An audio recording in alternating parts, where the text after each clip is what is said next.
Assalamualaikum warahmatullahi wabarakatuh. Bismillah walhamdulillah. Wassalatu wassalamu ala rasulillah wa ba'd. Pertama dan selama-lamanya kita semua memanjatkan rasa kesyukuran kepada Allah Subhanahu wa taala kerana dengan izinnya pada malam ini 30 Ogos kita semua diberikan kesempatan untuk berada di dalam majlis ilmu, forum sempena dengan sambutan kemerdekaan bagi negara kita. Saya mengalu-alukan kehadiran tuan-tuan dan puan-puan yang saya rasa dalam keadaan SOP yang ketat ini kita hampir boleh dikatakan memenuhi ruang masjid ini pada malam ini. Terima kasih kepada pihak penganjur yang berjaya menjalankan program ini mengikut peraturan yang telah ditetapkan. Saya juga mengambil kesempatan ini mengalu-alukan kedatangan kedua-dua tokoh panel kita yang sudah tidak asing lagi di bumi Pulau Pinang ini, juga secara amnya di Malaysia. Yang pertama di sebelah kiri saya, sahibus samahah Datuk Dr. Muhammad Asri Zainal Abidin, Mufti Kerajaan Negeri Perlis.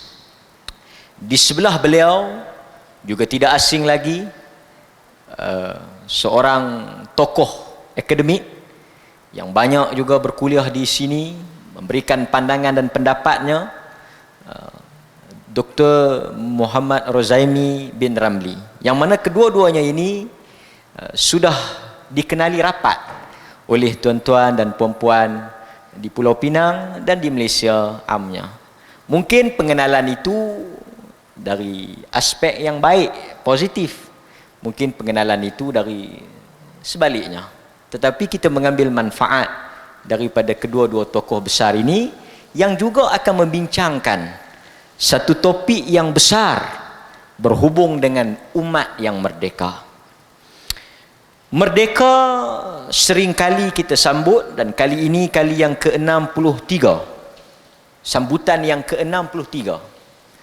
Cuma malam ini sebagai permulaan kepada perbincangan kita, dan saya cuba nak mengendalikan forum ini supaya dia tidak tersasar daripada landasan yang benar. Lebih penting perbincangan kita ini hendaklah didasari dengan nilai-nilai ilmu dan nilai-nilai kebebasan ilmiah. Artinya pandangan dan pendapat yang akan dikemukakan oleh kedua-dua panel ini mungkin boleh diterima oleh kita dan sebahagiannya mungkin boleh diberi pandangan balas. Demikianlah kemerdekaan. Jadi bagi memulakan gelanggang perbincangan dan diskusi kita, tanpa saya nak memanjangkan lagi kalam dan bicara, saya nak mempersilakan Al-Fadhil Dr. Rozaimi untuk memulakan bual bicara dengan mengulas sedikit tentang makna kemerdekaan dari sudut pandangan Islam. Dan saya juga nak minta beliau selit dalam jawapan itu. Oleh kerana saya adalah moderator dan pengurusi, saya berhaklah menentukan skema jawapan. Apabila beliau mengulas tentang kemerdekaan, kita semua faham kemerdekaan berhubung kait dengan penjajahan dan sebagainya. Mungkin dalam jawapan itu, antara benda yang saya rasa beliau juga banyak mengulas, dan malam ni kita nak dengar secara langsung live melalui PMT kita, saya tahu ribuan yang melihat dan menonton malam ini, tentang kemerdekaan dari sudut mungkin tempat, ataupun lebih besar daripada itu pemikiran. Yang saya rasa beliau juga banyak mengulas tentang penjajahan yang dinamakan ta'assub ataupun taklid buta. Sehingga kan apa yang hendak dicakap ataupun apa yang hendak disuarakan itu tidak boleh menyelisihi awam atau orang ramai. Itu juga satu bentuk mungkin penjajahan. Saya tak tahulah, tapi mungkin Dr. Rozaimi boleh memberikan pandangan beliau kemerdekaan bukan sahaja daripada penjajahan, tapi dari sudut pemikiran dan hak kita nak bersuara. Kalau kita nak bersuara atau nak memberikan pandangan pun dikawal, adakah itu yang kita katakan sebagai merdeka? Jadi saya minta Dr. Zaimi untuk menjawab persoalan, bukan pandangan saya, di persoalan yang saya lontarkan. Dipersilakan dengan sepenuh masanya, sehinggalah beliau berhenti dengan sendirinya. Dipersilakan. Assalamualaikum warahmatullahi wabarakatuh. Alhamdulillah, nahmaduhu wa nasta'inuhu wa nastaghfiruh, wa na'udzu billahi min shururi anfusina wa min sayyiati a'malina. Man yahdihillahu fala mudilla lahu wa man yudlilhu fala hadiya lahu. Asyhadu an la ilaha illallah wahdahu la syarika lahu wa asyhadu anna Muhammadan abduhu wa rasuluh. Allahumma salli wa sallim ala Muhammad wa ala alihi wa sahbihi ajma'in, amma ba'd. Terima kasih kepada Ustaz Mak Malaya yang dimuliakan sahibus samahah, Datuk Arif Perkasa Dr. Muhammad Asri, Mufti Negeri Perlis, hadirin hadirat mukminin dan mukminat yang dirahmati Allah Subhanahu wa taala sekalian. Alhamdulillah, malam ini kita dapat bersama, dan seingat saya kali terakhir saya berada di sini sebelum ini adalah pada mini perkampungan sunnah, betul? Bulan apa tu? Tahun lepas Bulan 2 Oh, okey, bulan 2 tahun lepas. Jadi sepanjang lepas daripada itu, saya tak ingat bila lagi saya berada dalam kuliah yang umum sebegini. Jadi bila tengok orang pun ramai ni, saya pun jadi nervous pula. Lama sangat tak berkuliah. Biasa kuliah depan laptop je, seorang-seorang je kan, dalam bilik hijau tu. Jadi kali ni dapat live, jadi saya rasa macam agak kekok sikit lah. Tapi tak apalah, insya-Allah dengan norma baru ni mudah-mudahan kita dapat mengawal wabak yang melanda negara kita dan dunia secara umumnya, insya-Allah, mudah-mudahan.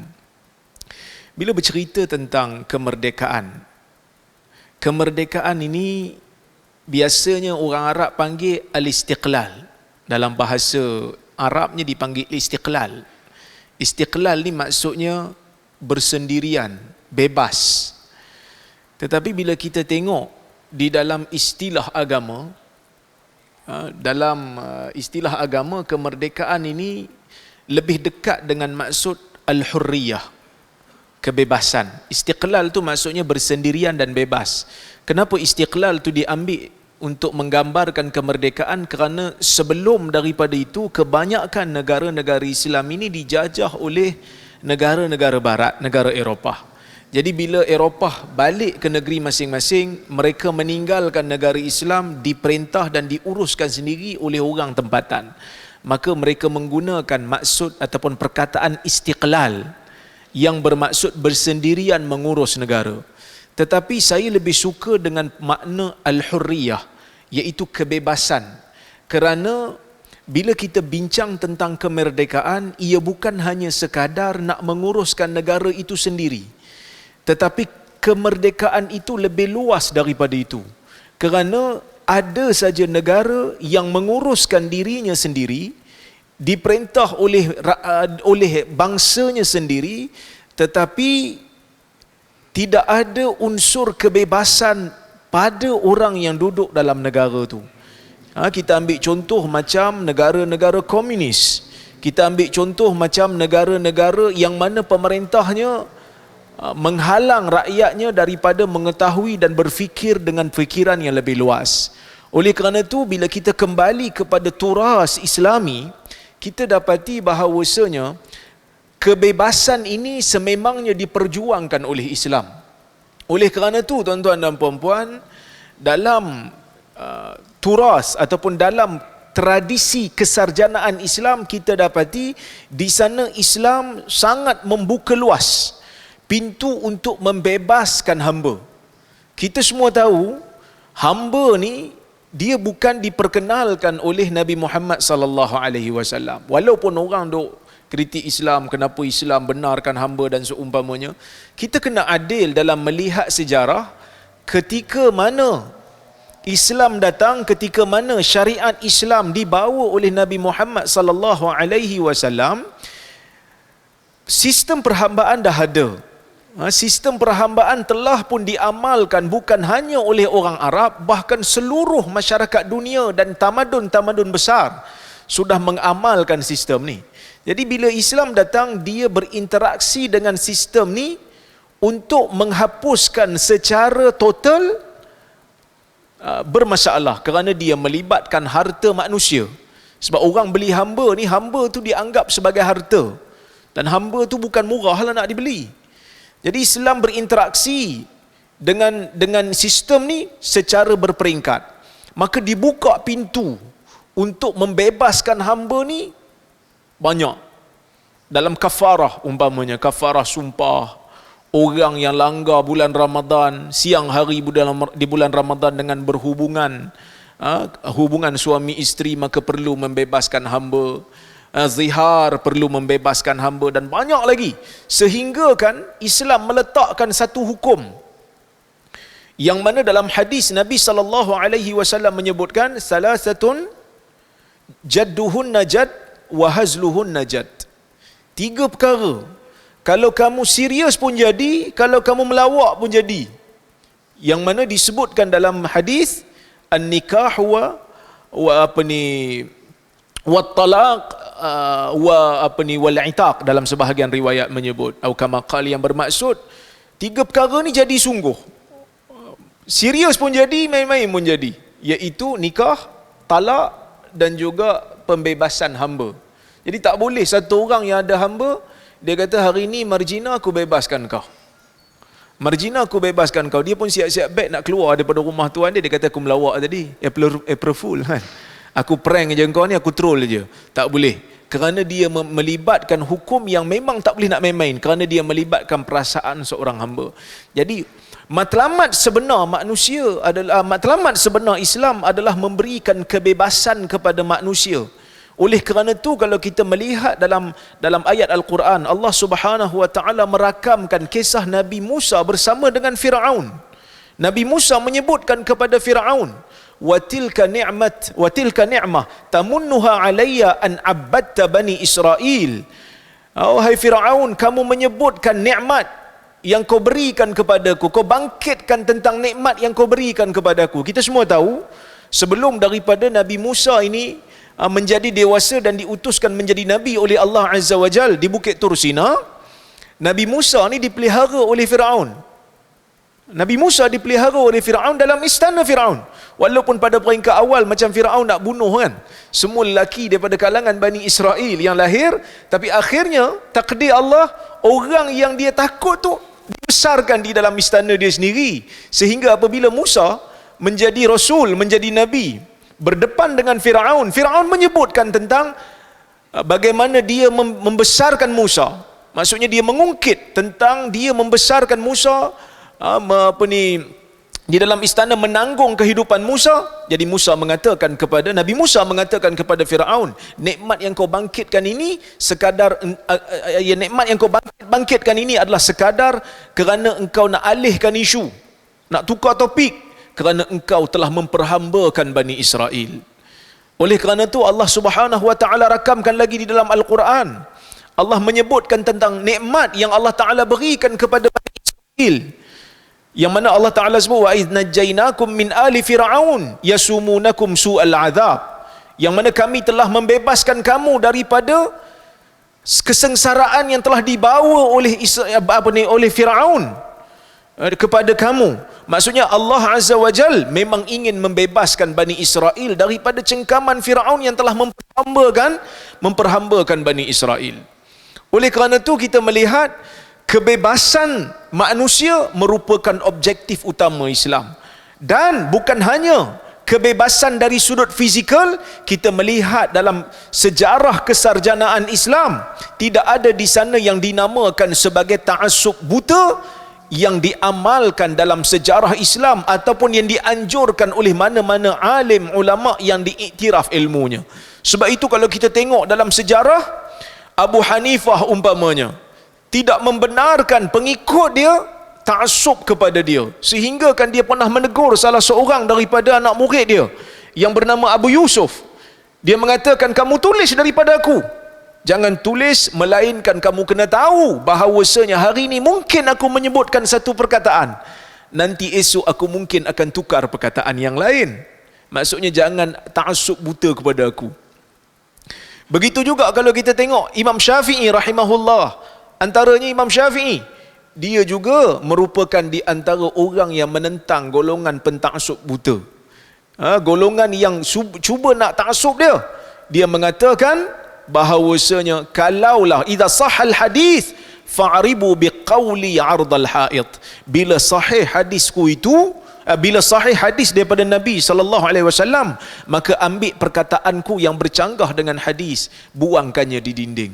Ini semua kita melihat dalam sejarah kesarjanaan Islam, dia tidak mahu seseorang itu mengikat dirinya dengan seseorang. Saya teringat lagi guru saya, Syekh Sultan Sanad Al-Akailah. Guru saya masa saya buat PhD di Jordan dulu, dia mengajar saya ilal hadis, subjek ilal. Ketika mana kami berbincang dalam kelas, salah satu daripada kelas, dia sebut satu perkataan yang saya pegang sampai hari ini. Dia kata agama Islam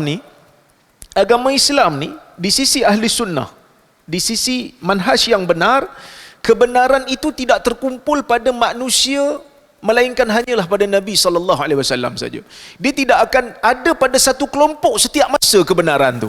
Katalah saya Presiden NGO IQ sekarang ni, penasihat pun ada kan, saya berani sebut, dan penasihat pun saya rasa setuju, walaupun kita IQ ni usaha nak bagi dekat dengan Quran dan Sunnah, tapi mesti ada salah satu keadaan kami salah, mesti ada salah satu keadaan kami silap, kerana produk NGO yang kami bawa ni, dia ada produk yang dipanggil sebagai basyariyah, keinsanan, sifat insan, mesti ada silap di mana-mana.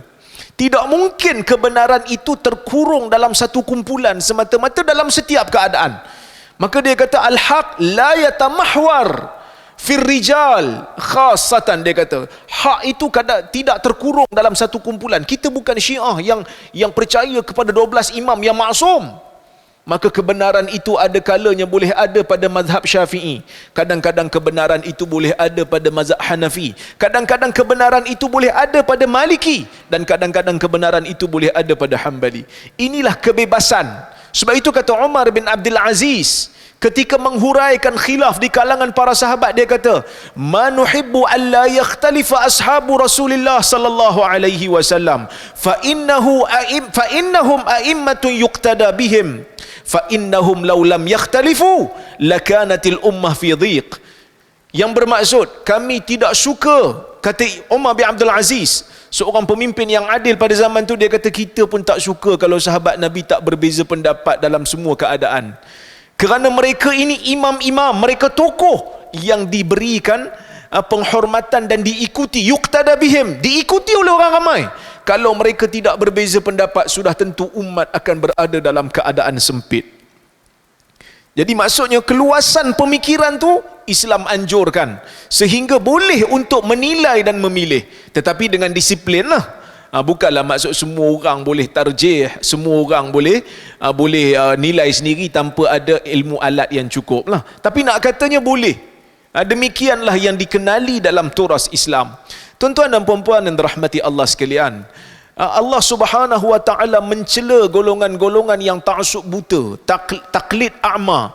Inna ata'na sadatana wa kubara'ana fa adalluna sabila. Allah Subhanahu wa taala mengecam golongan-golongan yang mengikut buta pimpinan-pimpinan mereka, dengan mengatakan nanti bila sampai satu masa di hari kiamat, mereka mengatakan kami taklid buta, kami ikut je, taat je pada pemimpin kami dan pembesar kami, maka mereka menyesatkan kami.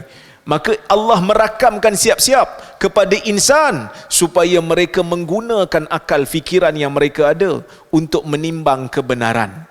Dan kebebasan ni satu benda yang sangat bernilai dalam agama, sehingga kan tuan-tuan dan puan-puan, mana-mana manusia yang dipaksa dalam agama untuk melakukan sesuatu sehingga tidak ada pilihan lain, paksaan itu tidak dikira sebagai satu dosa. Dalam riwayat Ibnu Majah, Nabi SAW menyebutkan, innallaha tajawaza an ummatil khata' wan nisyan wa mastukrihu alaih. Sesungguhnya Allah mengangkat dosa daripada umatku yang mana ia dilakukan dalam keadaan silap, dalam keadaan lupa dan dalam keadaan dipaksa. Menunjukkan bahawasanya siapa yang dipaksa sehingga tidak ada kerelaan buat satu dosa sampai dia tak ada pilihan, kalau tak dia dibunuh, itu juga tidak dianggap sebagai walaupun terpaksa mengucapkan kalimah kufur, kalau tak kena bunuh, dia kata illa man ukriha wa qalbuhu mutmainnun bil iman. Orang-orang yang dipaksa dan jiwa mereka tenang kekal beriman, Allah Subhanahu wa taala ampunkan, kerana kebebasan itu telah ternafi daripada dia dalam keadaan itu. Tuan-tuan dan puan-puan yang dirahmati Allah sekalian, kebebasan ini bukan hanya terhad kepada individu biasa. Bahkan dalam Islam kita melihat orang-orang Islam ni bebas untuk memberikan pandangan, bebas untuk memberikan nasihat, walaupun nasihat yang kita nak beri itu kepada pemimpin. Kalau kita tengok dalam sejarah Islam, ramai je golongan-golongan salafus saleh yang menegur pemimpin, walaupun kadang-kadang dalam perkara yang kecil, walaupun kadang-kadang dalam perkara yang kita anggap macam biasa-biasa, mereka tetap menegur, kerana mereka berpegang kepada hadis ad-dinun nasihah. Liman ya Rasulullah? Lillahi wa rasulihi wa li a'immatil muslimina wa ammatuhum. Hadis riwayat Al-Bukhari. Agama itu nasihat. Agama itu nasihat, memberikan nasihat kerana Allah, kerana Rasul, kerana pemimpin orang Islam dan kerana orang masyarakat keseluruhannya. Apa dia? Nasihat kepada pemimpin ialah dengan kita bagi tahu pemimpin bila dia silap. Kita bagi tahu pemimpin bila dia tersalah. Kita memberi teguran kepada pemimpin bila dia tak betul. Kan? Sebab itu dalam hadis Nabi kata apa? Afdalul jihad kalimatul haq inda sultanin jair. Sebaik-baik, dalam hadis riwayat Tirmizi, sebaik-baik jihad ialah berkata benar di sisi sultan, di sisi pemimpin ataupun pemerintah yang zalim. Inilah kebebasan yang diperjuangkan oleh Islam, kebebasan dari sudut fizikal dan juga kebebasan dari sudut pemikiran. Kebebasan dari sudut pemikiran. Sebab itu Abu Bakar masa dia naik jadi khalifah, dia siap sebut, dia kata fa in raaitumuni ala haq fa'inuni wa in raaitumuni ala khata faqawwimuni. Atau kama qal, Abu Bakar mengatakan bila naik, dia bagi tahu siap-siap pada rakyat, kalau kamu tengok aku berada di atas kebenaran, maka bantulah aku. Bila kamu tengok aku berada di atas kesilapan, betulkan aku. Maka kita tengok dalam sejarah, ada saja Umar memberikan ketidaksetujuan pada pendapat Abu Bakar peringkat awal. Bukan kerana Umar nak gaduh dengan Abu Bakar, tapi kerana Umar merasakan ada perkara yang perlu untuk diberitahu, pandangan, sisi pandang yang tak sama dengan Abu Bakar. Masalah kita ni, kita terlalu, pemikiran kita kadang-kadang simplistik. Kalau tak A, B. Kalau tak B, A. Kalau tak parti aku, parti lawan. Kalau tak parti lawan, parti aku. Kan? Saya bukan nak cerita sangat pasal politik, tapi sebab dah masuk bab merdeka ni, kena masuklah juga. Kadang-kadang kadang-kadang saya antara orang yang kuat jugalah memberikan komentar terhadap isu semasa. Sampai kan bila saya mengkritik beberapa pandangan-pandangan pimpinan-pimpinan politik, adalah orang-orang bawah yang akan komen, "Ai, laju nampak? Laju je komen." Kan? Kadang-kadang ada yang kata, "Walah, dia ni kalau bab parti ni mesti tulis panjang. Kalau bab parti lain tulis pendek je." Kan? Kadang-kadang saya jawab juga kan. Saya tulis untuk dibaca, bukan untuk dikira, kan? Bukan untuk diukur panjang ke pendek, yang penting sampai. Ada benda kita kena tulis panjang, ada benda kena tulis pendek. Tapi masalah kita sebab kita pemikiran begitu tidak, pemikiran sebahagian daripada umat kita ni tak boleh nak bebas lagi daripada kerangka politik kepartian. Saya ahli akademik. Dan sampai sekarang saya pensyarah universiti. Jadi kita menilai dari sudut hujah. Parti letak tepi dulu. Bila kita tengok ada benda tak betul, kita bagi tahu. Yang ni yang betul. Parti hang tak apa, hang sokong parti tak apa. Tapi bila mana kita bagi tahu benda ni tak betul, bukan kita lawan parti tu. Kita boleh berkawan. Kan?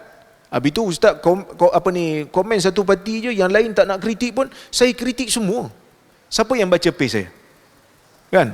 Mungkin masa saya kritik parti lawan, data dia habis. Jadi tak dapat coverage. Kan? Jadi itu yang jadi masalah. Ataupun dia tak nak baca sangat sebab tak ada kaitan dengan dia. Jadi manusia ni tuan-tuan dan puan-puan, dia orang kata apa?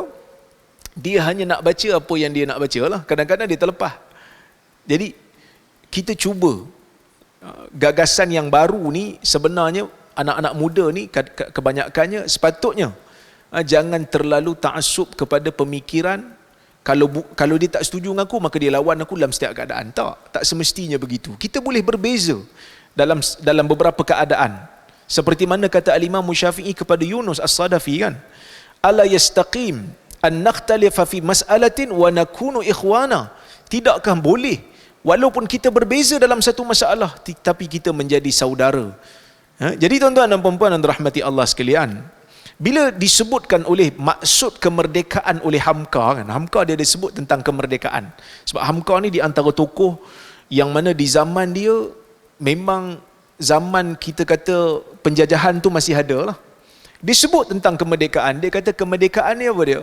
Kemerdekaan ni apabila kita boleh bercakap tentang kebenaran yang kita rasa benar tanpa ada rasa takut. Tu merdeka lah tu. Tapi kalau hari ni dah 60 tahun kita merdeka, 60 berapa tahun? 63 tahun kan? 63 tahun kita merdeka, tapi kalau kita nak cakap benda betul pun takut-takut, maksudnya kita belum merdeka lagi lah. Nak cakap benda betul pun takut. Saya ingat lagi ada satu kisah pengalaman saya lah.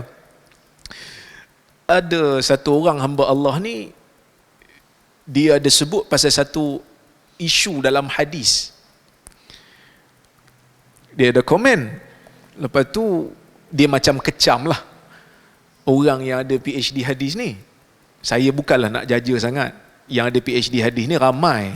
Mufti ada, saya ada, ramai lagi manusia lain yang ada. Tapi bila disebut tentang PhD hadis ni, biasa orang akan bayang berapa orang kat Malaysia ni? Kami 2 orang ni. Kan? Biasanya lah. Jadi bila dia komen pasal orang yang ada PhD hadis, jadi orang banyak tag saya lah dalam Facebook. Apa yang disebut tu macam tak apa tepat sangat. Tak apa tepat. Apa yang disebut? Dia kata hadis kalau tak ada dalam kitab, dia ada dalam dada ulama. Macam tu lah lebih kurang. Saya pun tak ingat sangat, isu tu lama dah. Jadi saya pun komen. Saya kata tak betul tu. Saya tulis dalam Facebook. Saya kata tak betul. Kerana ia akan membuka ruang yang besar kepada orang untuk bawa hadis-hadis yang tak betul dengan alasan dapat daripada dada guru dia. Sedangkan Imam Suyuti dengan secara jelas bagi tahu mana-mana hadis yang tidak terdapat di dalam mana-mana kitab hadis yang muktamad, ia adalah petanda bahawa hadis itu palsu. Saya bawalah kalam Imam Suyuti. Jadi bila tu jadi polemik lah, sebab tok guru tu pun ramai anak murid. Kan? Jadi polemik besar. Bila ada polemik tu, jadi saya pun ajak orang tu untuk dialog lah. Lepas tu, tapi dialog tu tak jadilah sebab dia letakkan syarat yang saya tak mampu nak buat lah. Sampai nak kena panggil Raja Perleh. Susah lah sikit saya nak panggil Raja Perleh kan. Patutnya dialog kita ni, patutnya benda mudah-mudah lah kan. Baik. Kalah kena letak jawatan lah. Jadi saya rasa macam tak payahlah kalau syarat teruk-teruk sangat ni kan. Kalau dia ada jawatan tak apa juga. Baik. Jadi bila berlaku polemik tu, tiba-tiba ada orang bagi tahu saya.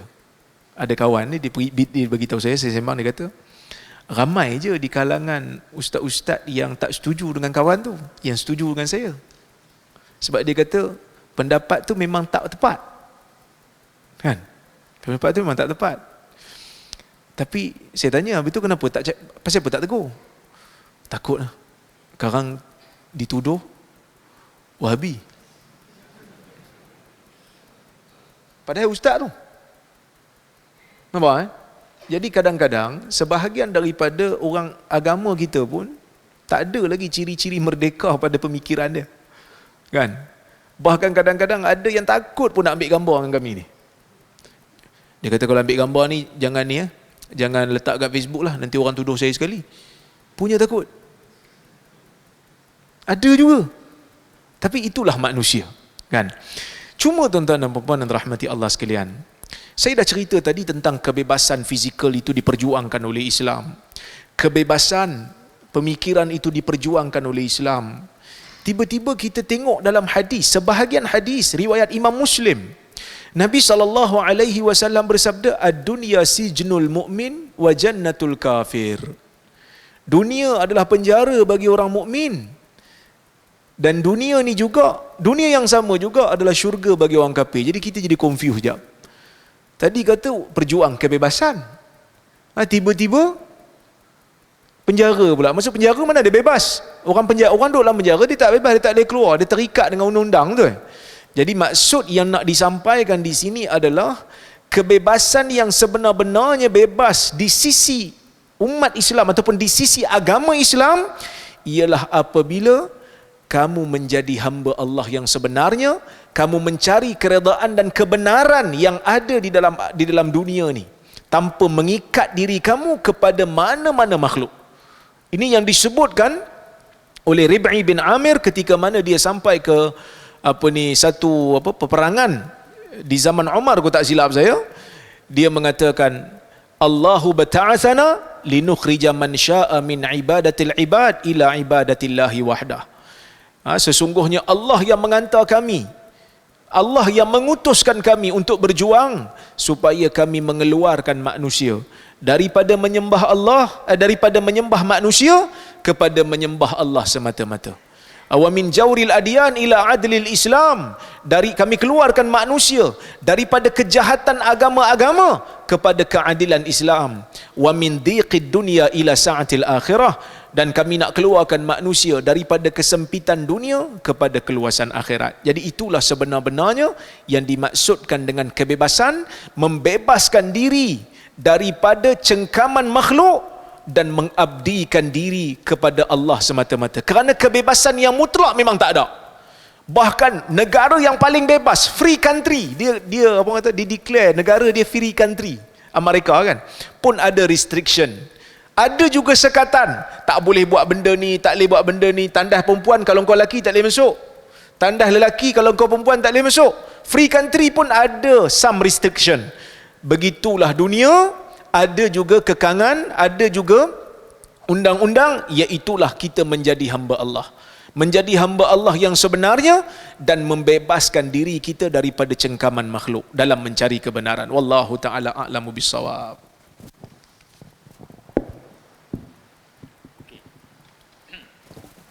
Alhamdulillah, tuan-tuan telah mendengar ulasan yang panjang lebar. Pertama, saya sangat memahami kenapalah ulasan itu begitu panjang. Kerana doktor lama tidak bercakap di hadapan manusia. Itu yang disebut tadi. Jadi bila dia tengok manusia, dia terlupa. Okey. Yang kedua, saya tak boleh potong. Kerana saya tidak mahu bersifat penjajah. Saya bagi kemerdekaan. Okey. Tapi saya duk tengok masa tadi, kita ada lagi masa. Sehingga diberhentikanlah.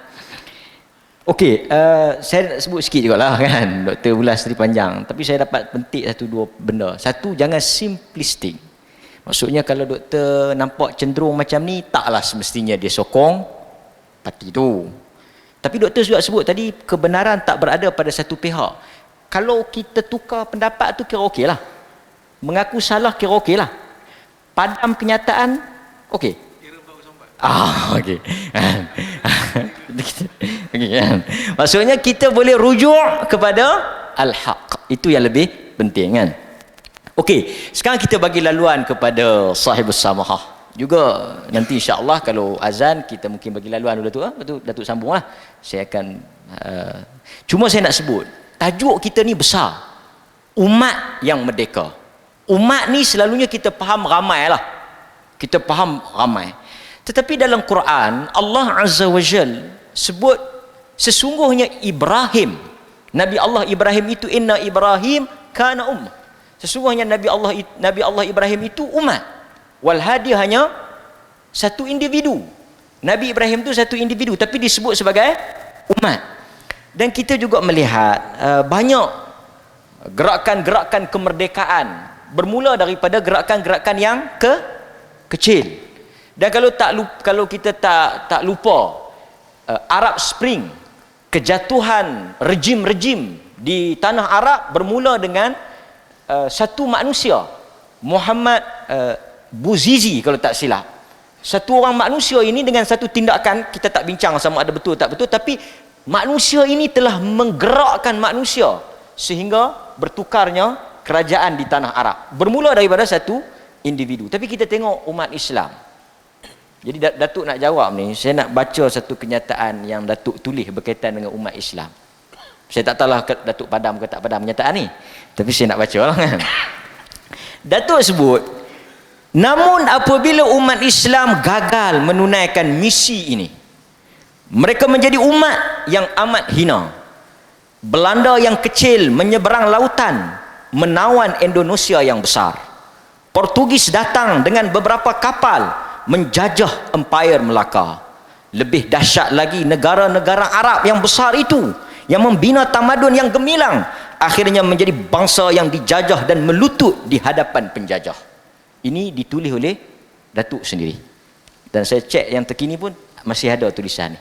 Jadi umat yang bagaimana yang dikatakan umat yang merdeka? Kita minta ulasan Datuk sikit, dan kalau kata azan kita berhenti sekejap dan Datuk boleh sambung supaya kita merdeka dengan hati kata yang sebenar. Silakan. Assalamualaikum warahmatullahi wabarakatuh. Alhamdulillah wassalatu wassalamu ala Rasulillah wa ba'd.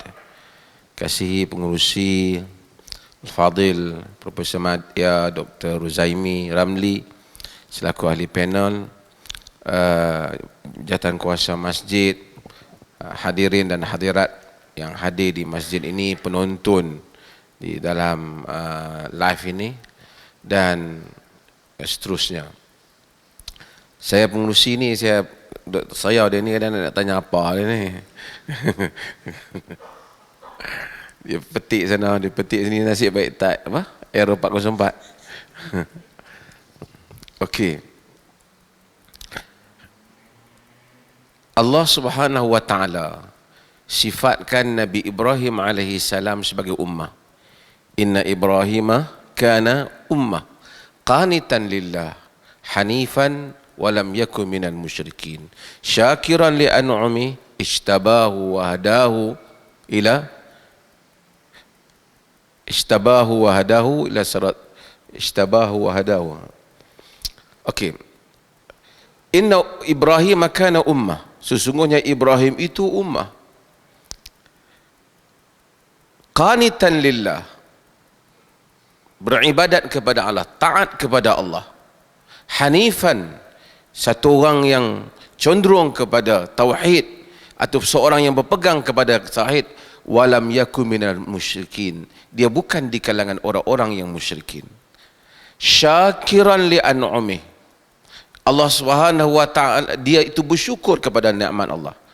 Ijtabahu wa hadahu ila siratal mustaqim, Allah taala tu berikan petunjuk kepadanya kepada jalan yang lurus. Wa atainahu fid dunya hasanah wa innahu fil akhirati laminas salihin, kami berikan kepadanya di dunia ini kebaikan, di akhirat kelak dia termasuk di kalangan orang-orang yang saleh. Nabi Ibrahim satu orang, tapi Allah kata dia ummah. Apabila Abdullah bin Mas'ud dia baca ayat ini, kemudian dia tafsir, dia mula dia baca umum ni, dia kata inna Mu'adzan kana ummah, sesungguhnya Mu'adz itu ummah. Jadi ada orang berbetul dia, orang kata bukan Mu'adz ummah, ayat tu inna Ibrahim kana ummah, Sesungguhnya Ibrahim itu ummah. Dia kata, iyalah, bukan dia silap. Dia kata, kerana Muaz itu mempunyai ciri yang ada pada Ibrahim. Apa ciri Ibrahim? Muallimun nasa al-khaira. Mengajar manusia dengan kebaikan. Maka mengajar manusia dengan kebaikan, dia menjadi ummah. Nabi Ibrahim satu orang individu, kerana Ibrahim dah telah bergeraknya keseluruhan umat. Baru ni kita raya korban, contoh teladan daripada Nabi Allah Ibrahim. Kita banyak amalan kita, contoh teladan daripada Nabi Allah Ibrahim. Kita pergi Mekah, kita ingat Nabi Allah Ibrahim. Satu orang, kekuatannya melebihi umat manusia. Kita satu umat yang besar, kita gagal menjadi satu umat. Jumlah yang besar, kita gagal menjadi umat. Ini masuk waktu. Solat azan dulu kan? Saya kira boleh. Tolong azan.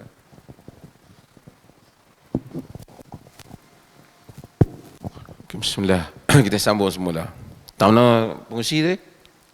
Ramai tapi tak jadi umat. Oh, ramai tak jadi umat.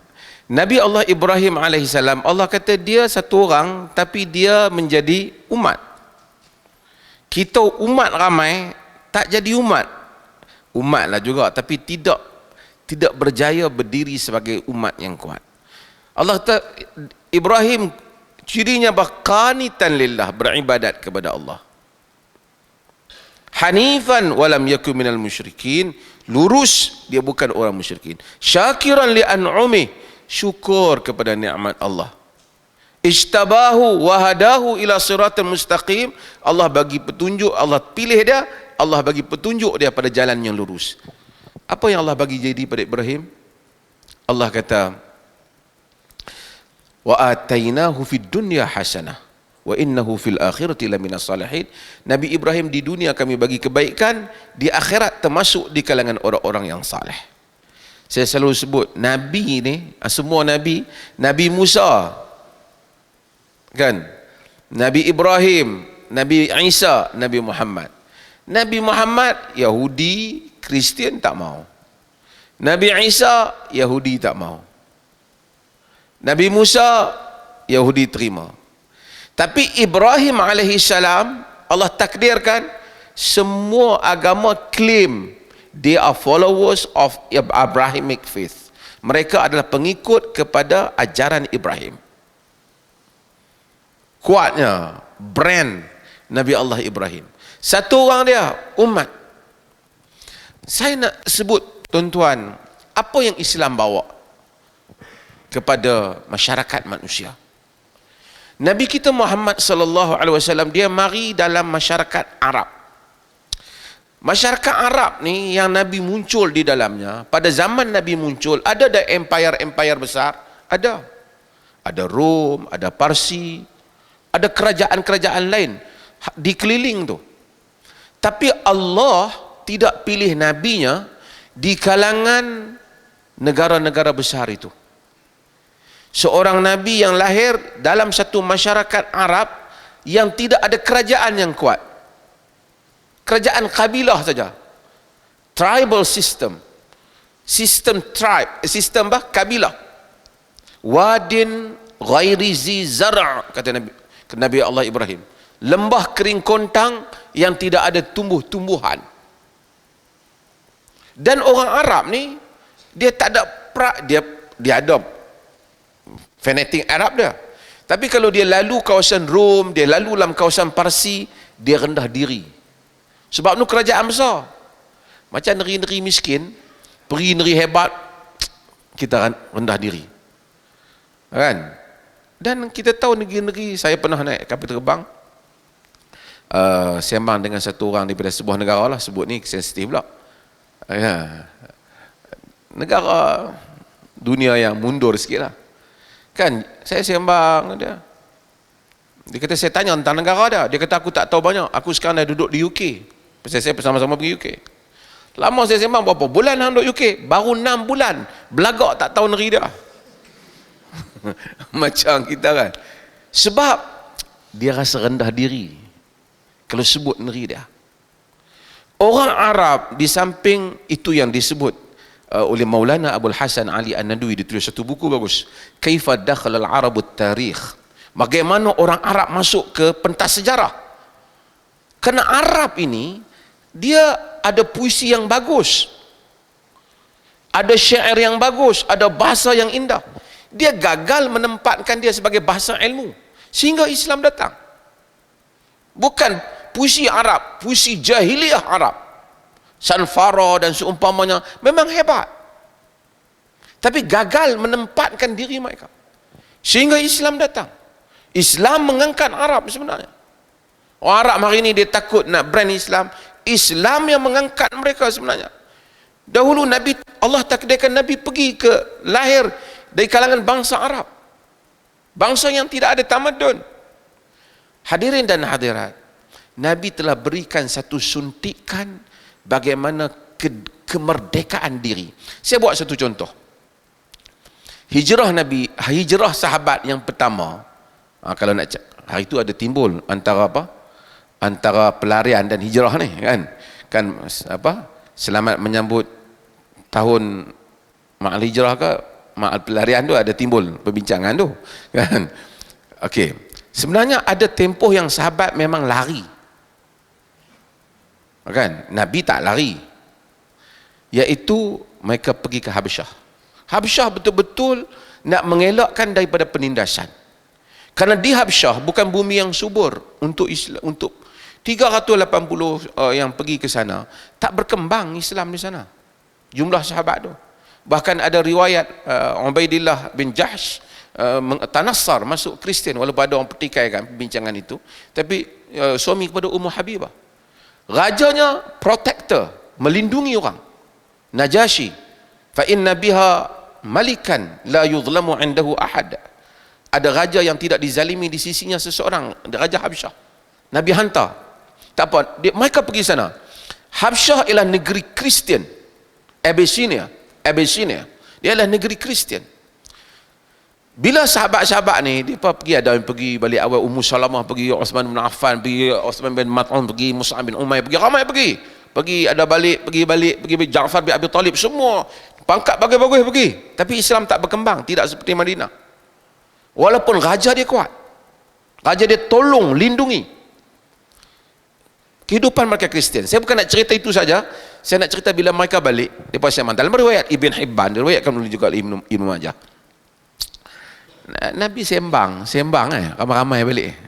Nabi kata, ala tuhaddithuni bi'ajabi ma ra'aitum bi ardi Habasyah. Hampa tak mau cerita ke benda apa yang hampa tengok pelik sikit di Habasyah? Yang paling pelik, tahu pelik yang luar biasa lah, extraordinary things that you have seen in Habasyah. Apa yang benda pelik? Kalau kita tengok apa pelik di situ, wih, sana perempuan-perempuan dia walaupun hitam tapi manis, kononnya lah. Sahabat tak cerita lah yang tu, kan? Tapi saya nak semangat sahabat ni, bila Nabi suruh tanya cerita semua yang pelik tu, dia kata, qala fityatun minhum, satu orang ni, budak muda yang pergi tu, dia cakap dalam majlis Nabi, dia kata, ya Rasulullah, bainama nahnu julusun idh marra alaina ajuzun min ajaizihim, dalam sebenarnya ajuzun min ajaizi rahabinihim. Tak-takkanlah kami sedang duduk, satu orang perempuan tua di kalangan mereka, dan sebahagian riwayat perempuan tua ni rahib, orang gereja. Marrat alaina, dia berjalan lintas pada kami. Masa dia berjalan tu, dia kata, tiba-tiba wa ala ra'si qullatun min ma, dia bawa air atas kepala dia, sambil jalan bawa air atas kepala dia. Famarrat bifatan minhum, dia lalu kat satu budak muda di kalangan mereka, jalan-jalan ada orang muda. Budak muda tu fa wada'a ihda yadayhi baina katifaiha fadafa'aha fakharrat ala rukbatayha. Budak fankasar qullatuha, dia budak muda tu pergi belakang, tak tangan atas belakang perempuan ni, tolak perempuan tu, jatuh atas ni, atas apa? Atas lutut ni, pecahlah bekas air yang dia bawa tu. Bila pecah bekas air tu, kan, dia apabila summartafa'at, apabila dia dah bangkit, faltafatat ilaih, dia bangkit, dia tengok kat budak muda. Dia kata, sata'lam ya Ghudar, wahai pengkhianat, kau akan tahu. Idza wada'allahu al-kursi wa jama'al awwalin wal akhirin wa takallamat aidi wa arjulu bima kanu yaksibun, sata'lam gadan amri wa amraka indahu. Wahai budak khianat, bila Tuhan letakkan kursinya, wa jama'al awwalina wal akhirin wa takallamatil aidi wa arjul, apabila dihimpunkan yang awal dan yang akhir, tangan dan kaki bercakap, kau akan tahu di mana tempatmu dan tempatku di sisinya nanti. Yang itulah benda pelik yang budak ni bagi tahu. Maksudnya pasal apa pelik? Dia sensitif. Macam mana dia boleh bully orang tua? Nabi kata apa? Sadaqat. Kaifa yuqaddisullahu qauman la yu'khadhu li dha'ifihim min syadidihim. Nabi kata benar, wanita itu benar. Bagaimana Allah akan memuliakan satu kaum yang mana tidak menghalang orang jahat menindas orang lemah, tak menghalang, tak memberikan hak kepada yang dhaif, yang diambil oleh orang yang kuat. Ini satu perkara yang Islam suntik dalam jiwa orang Arab. Daripada biasa kena bully, benda ni tak boleh. Bukan orang Arab semua kena bully, ada hilful fudul dan seumpamanya. Tapi Nabi campakkan satu semangat, kau kena sensitif apabila kau lihat ada orang kena tindas. Dalam semua benda yang kau tengok, ini sensitif. Maka membentuk satu umat yang kuat. Sebab itu Nabi SAW, Islam ini dia apa? Nabi ini halim, santun. Di kalangan lah, minority punya dia kata kana ahlaman nas. Nabi ni ahlaman nas. Dia kata ahlaman, halim, santun, tapi ahlaman hulum, seorang yang besar cita-citanya.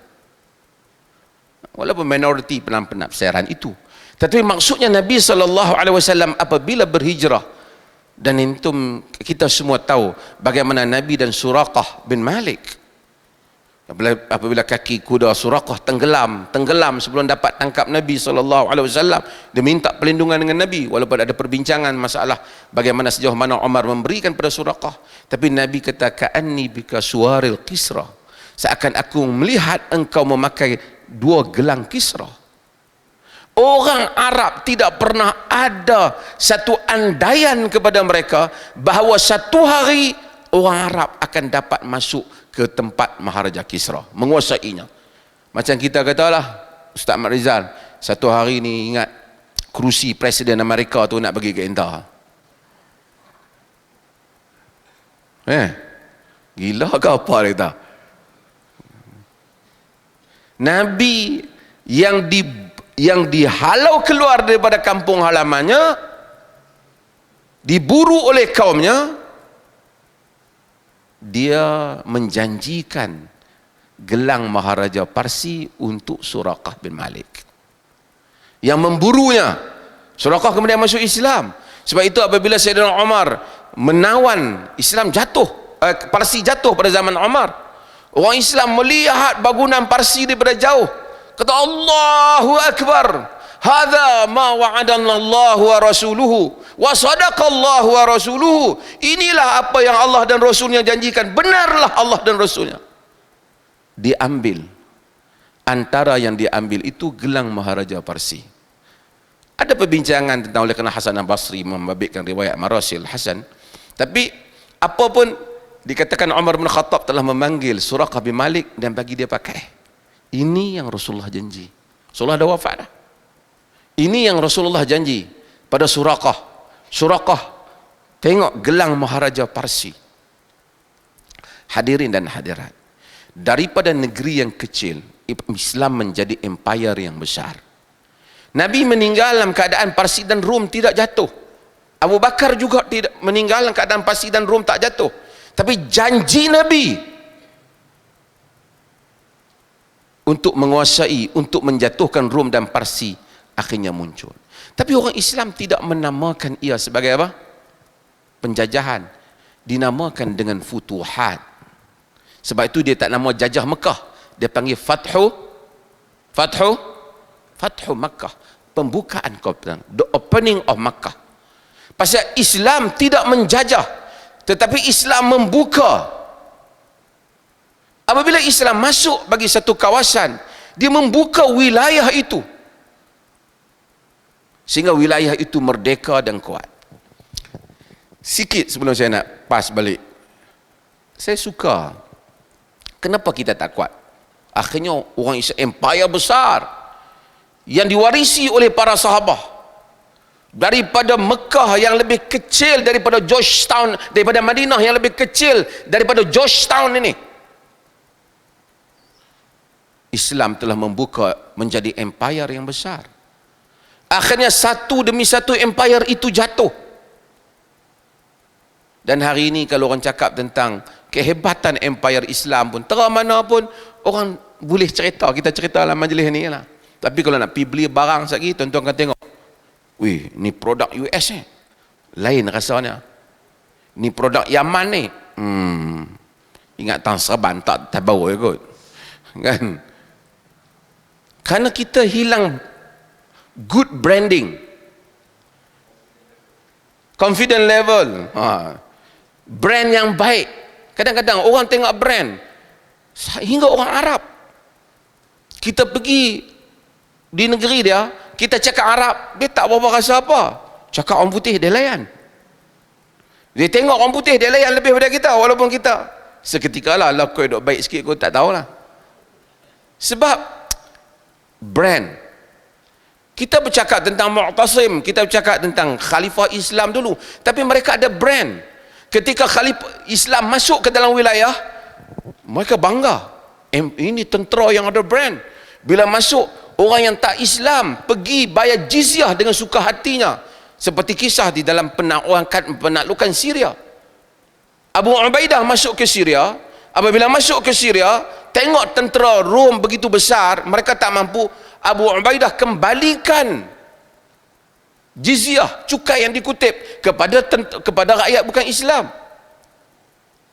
Tapi akhirnya orang Islam menang, masuk balik bertahan Syria. Orang bukan keluar untuk membayar jizyah, orang keluar untuk mengucap dua kalimah syahadah. Tentera yang jujur. Tapi brand ini kita tak ada. Sebab apa? Lah ni brand ni pergi pada siapa? Makan Arab. Jom kita makan western sikit. Baru western food baru nampak macam kelas sikit, walaupun orang putih tergelak dah, kan? Sebab brand. Cuma saya nak sebut bagaimana menguatkan brand. Sebelum pengurusi duduk tengok saya ni, jam dia baca selalu hadis ni, tuan-tuan pun dah hafal hadis ni. Hadis Al-Mustawrad bin Shaddad, apabila dia sebut kata sataqumul qiyamah, sataqumu sa'atu warrumu aktsarun nas, akan berlaku kiamat, Rom merupakan bangsa yang paling kuat. Ramai ke kuat boleh tak bersih belakang lah. Amr bin As ni, semua sahabat-sahabat ni, Amr bin As ni orang politik betul. Macam Dr. Rozami cerita kan. Tapi bukan orang politik macam ni. Orang politik Dr. Rozami cerita ni, dia kerja nak berkelahi lah. Dia bukan kerja nak betul, dia kerja nak mulai. Saya teringat apa nama Daud Az-Zahiri. Daud Zahiri ni satu orang tokoh lah, tapi dia mazhab zahir. Jadi dia berdebat dengan satu orang. Tak apalah, pandangan. Kawan tu kata-kata, in qulta kaza wa kaza laqad kafarta walhamdulillah. Kalau kau kata macam tu, kawan debat dah, kau telah kafir, alhamdulillah. Kata Daud Az-Zahiri, la haula wala quwata illa alama tafrah bi kufri akhikal muslim. Atas apa yang hang seronok sangat orang muslim jadi kafir? Maksudnya dia emosi tu, kalau hang kata alhamdulillah hang kafir lah. Patutnya apa nak alhamdulillah orang jadi kafir? Kata janganlah kata macam tu, naudzubillah, takut jadi kafir. Tak apa, dia syukur orang jadi kafir. Itu orang politik. Amr bin As dah, dia satu orang yang dia adalah brand dalam politik. Orang di antara orang bijak Arab. Bukan bijak masa masuk Islam, sebelum masuk Islam Quraisy hantar dia pergi Habsyah, pergi mempengaruhi Najasyi supaya hantar balik pelarian-pelarian orang sahabat yang pergi ke Habsyah tu. Bijaknya Amr bin As. Umar bin Khattab lantik dia uruskan Mesir. Amr bin As hebat. Memang ahli politik. Dua tokoh yang Syiah marah, iaitu Muawiyah bin Abi Sufyan dan Amr bin As, tapi boleh buat tesis tentang kebijaksanaan politik mereka. Kata Amr bin As, absir ma taqul. Dia kata kat Al-Mustawrad bin Shaddad tadi, tengok elok-elok cakap apa orang. Dia kata, aqulu ma sami'tu min Rasulillah. Apa yang aku kata ni benda aku dengar daripada Nabi. Dia kata, in qulta kadzalik, kalau kau kata macam tu, inna fihim la khisalan arba'an. Kalau macam tu sebenarnya geng-geng Rom ni mana tuan-tuan? Europe lah, West lah ni. Pasal dulu dia Rom, dia macam tu lah, orang Arab dia faham, ni Rom lah, Bani Asfar, jenis kulit apa? Kulit kuning, rambut oring, rambut blonde semua ni. Inna fihim la khisalan arba'an. Mereka ada 4 ciri. Apa ciri mereka? Innahum la ahlamun nas 'inda fitnah. Satu kata Amr bin As, bangsa ni mereka paling santun, paling bijak menangani fitnah. Bila nak berlaku fitnah dalam kaum mereka, mereka paling pandai menguruskan. Hatta pengurusan kita British administration yang kita warisi selama ni, pentadbiran mereka, Negeri Arab, pentadbiran Kelang Kabut, bukan salah Islam. Islam dah jadi empire, tapi British telah ambil semua ni, Europe telah ambil. Wa asra'uhum ifaqatan ba'da musibah, paling cepat bangkit selepas berlaku musibah. Betul, Jerman, Hitler perang Berlin, kena bom hangit, dia lawan, dia balas kat London, London balas dia balik. Tapi sampai hari ni dia tak kata kita ni kena bom, apa nak bangun. Tuan-tuan duk pakai Mercedes macam tu tak? Kalau orang ketahui saya pakai kereta tempatan, walaupun kita tak bagus lah sokong kereta tempatan, tapi tuan-tuan terbeliak juga mata tengok bila orang pakai Mercedes baru, brand.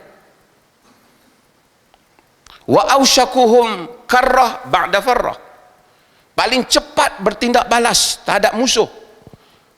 Wa khairuhum limiskin wa yatim wa dhaif, yang paling baik dalam menguruskan orang miskin, yatim dan dhaif.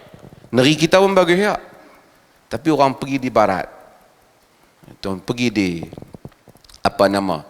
negara sebahagian, bukan semua negara barat ni kan, dia bagus, soal kebajikan dia bagus, anak yatim dia semua, sampai timbul malas kerja pun ada, sebab dia dapat allowance. Sebahagian negara mereka zero corruption, tak kira lagi mereka zero waste, tak ada pembaziran, buka kelang tu semua benda guna, bersih. Orang yang miskin dapat Sampai kalau orang pergi cek elektrik tu, lebih dia muamalah based on trust. Katalah 50 pound kau kena, dia cek sendiri meter dia 56, dia bagi tahu 56. Kalau kita pergi cari meter apa tu, pasang tu bagi korang lagi. sebab dia confident dengan kerajaan dia. Kemudian Amr bin As, wa khamisatun hasanatun jamilah, yang kelima tu yang bagus, amna'uhum min zulmil muluk, mereka golongan yang paling menahan diri daripada kezaliman raja-raja. Saya pagi tadi saya spend masa lihat bagaimana King Charles the First yang dihukum mati oleh parlimen 1600 lebih, oleh kerana keputusan-keputusan dia menyebabkan berlaku civil war. Parlimen hukum pancung raja Britain, raja British di hadapan rakyat, dan mengikut tata cara seorang raja, dengan pakaian yang elok, tak diikat, dia berjalan dengan ikut titah dia, baru dia pancung kepala dia. Amna'uhum min zulmil muluk. Sebab itu ini semua menguatkan kerajaan, dan dengan kekuatan dalam keadaan dunia Islam melemah. Minta maaf lah siapa yang dengar ni, dunia Islam dah maju banyak dalam sains dan teknologi. Kemudian khurafat, syatahat sufiyah, khurafat sufi.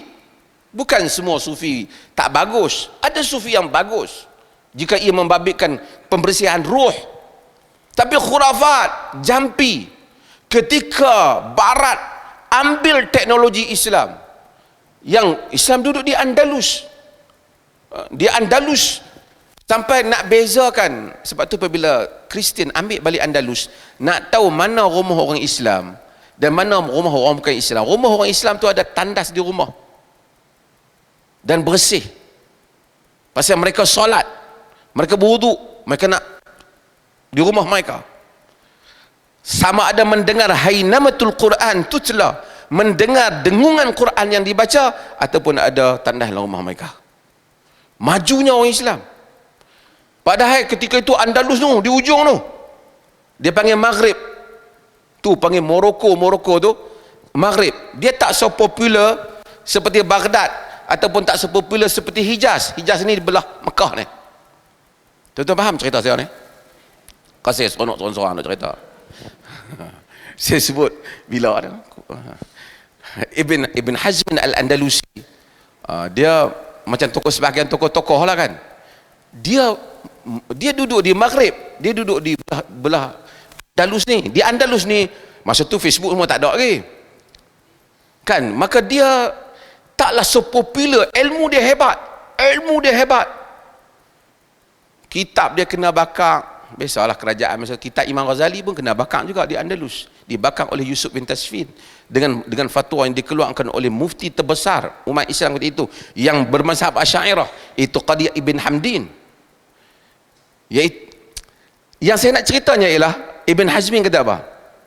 Ana syamsu, bila ana jawab saya kata, ana syamsu fi jawil ulumi muniratun walakin aibi anna matla'i al-gharbu walau annani min jahati syarqi tali'atun lajadda ala ma da'a min dhikriyan nahabu. Dia kata, aku adalah matahari yang bersinar, cacatnya aku ni sebab aku terbit di sebelah barat. Maksudnya tokoh pi duduk tempat tak kena. Walau annani min jihati syarqi tali'atun, kalau aku terbit di sebelah timur, la jadda ala ma da'a min dhikriyan nahabu, nescaya orang berpusu-pusu ambil ilmu aku kan. Kadang-kadang tokoh tu bagus, tempat dia tak kena. Sebab tu bila tak kena hijrah. Dr. Haruzami pun kalau tak kena hijrah. Bukan hijrah pendirian, hijrah tempat. Apa nak cerita, macam nak boleh cerita Andalus tadi? Ilmu sampai dekat dengan Andalus. Sebab itu sekularisme kemudian timbul. Kenapa berlakunya anti kepada sains di Europe, kerana mereka rasa sains ni datang daripada sekolah-sekolah orang Islam. Bila anak orang Kristian pergi, dia tak mengaji pengajian akidah, dia pergi mengaji pengajian falak, astronomi ni. Mula dia cakap bumi ni ada matahari, ada bintang. Gereja consider itu sebagai sesat dan kufur. Itulah yang berlaku 70,000 yang dibakar. Galilei yang dibakar, ramai lagi yang dibakar. Burn to death, bakar sehingga mati. Sebab apa? Sebab murtad. Murtad siapa? Sebut akwal, sains, perkataan-perkataan saintifik. Kerana perkataan tu bukan mereka marah perkataan tu, mereka tahu usul ilmu ni daripada orang Islam. Kemudian jadi kat orang Islam perangai yang sama. Bila orang mengaji ilmu akademik, ni ilmu dunia. Dia jadi perangai tu. Perangai yang telah kena kepada masyarakat Kristian di kurun yang gelap. Ini bukan menghina agama Kristian. Siapa boleh baca ensiklopedia Americana Britannica, dia boleh baca, cari tajuk liberalism atau secularism, dia akan tahu punca hal itu berlaku dalam pemikiran. Tapi apa? Patutnya orang Islam maju, tapi terhenti. Sebab apa? Sebab golongan agama lah, macam Dr. Ruzami sebut tadi, tidak terbuka. Duk pi kira duk jampi. Pi kat kubur wali, jampi. Tiup kubur wali. Maka apabila British, kuasa-kuasa empire ni masuk, bila orang Islam demam, pi kat Tok Syekh patutnya cakap pasal ilmu sains. Dia apa tak cakap dah? Tak apa. Ambil ayak ni satu, pi ambil tanah kubur tu ada berkat tu, kat Tok Wali tu mai kat saya. Dia pun tiup sikit, bagi minum. Tak sembuh. Ni banyak tokoh-tokoh British kata mai kat go. Bagi satu jarum suntikan, kebah. Mana baik antara kamu dengan jarum British? Lalu orang Islam lemah. Orang Islam rasa betul juga. Sebab itu berlaku terhakisnya kepercayaan agama pada setengah pihak. Kena khurafat ini. Dan ini panjang episod cerita di dalam bagaimana dunia Islam bergolak. Kemudian baru kita lihat bangkitnya saya panjang cerita tentang bagi Indonesia bangkit, bagaimana ni bangkit. Terima kasih yang mengusi. Jadi saya tambah kesian panel seorang lagi pula. Terima kasih banyak. Wallah. Okey, jadi kita jangan berhenti pada semangat itu. Semangat tu. Pasal tadi duduk sandang, lepas tu dia pergi depan. Saya dah takut juga. Nasib baik dia peletak meja tau ni. Sebab semangat merdeka ni kena semangat. Tadi saya tahu Dr. Zaimi pun dia dah mula nak duduk ke depan. Datuk sebut tadi memang teruk lah kita ni. Memang realiti. Dia pun tak boleh nafi dah tu. Kapal terbang hilang pun teropong buluh. Teropong buluh dengan jala, dengan buah nyok, buah kelapa. Tadi Datuk sebut orang kita dia malu dengan brand kan. Tapi orang Penang, dia pergi mana? Dia tak boleh lari daripada Penang dia. Kau dia cakap KL pun orang boleh tahu kata hang ni Penang. Tang lenggok kepala tu kita ke apa ke Penang. Jadi tak payah duk malu lah Penang ni kan. Saya nak sambung Datuk sebut tadi, kita kena mengaku hari ni kita bercakap soal maju merdeka. Tapi kita memang tak ada brand. Hatta kan kepada makanan kita cakap soal halal. Akhirnya bila kita bercakap soal konten halal tapi kilangnya kita tahu bukan orang Islam. Saya maaf cakap lah, saya orang pelih. Tapi bila saya mari Penang, saya rasa satu kebanggaan yang kita orang Islam tumpang di atas mamak. Yang mana mamak ni proud. Mamak ni telah bantu kita. Barangkali kalau tak ada restoran nasi kandang, berapa banyak bangunan yang orang Islam ada di tanah Penang ini. Ini bukan soal cakap perkauman. Tapi kita pergi sana ni bangunan kerana kedai nasi kandang, hatta kan kedai lain demikian. Mungkin Dr. Zaimi boleh ulas sikit lah, saya tak boleh cakap panjang, saya bukan panel. Tapi Abdul Hasan Ali An-Nadwi sebut nak sign agreement pun pen British. Kita cakap soal BNF, tapi bila mari tentang produk kita tak ada orang Islam. Pasal apa jadi macam tu? Adakah kerana kita kurang jampi, kurang kismis? Dr. Zaimi kena ulas lah. Jangan takut, kita merdeka.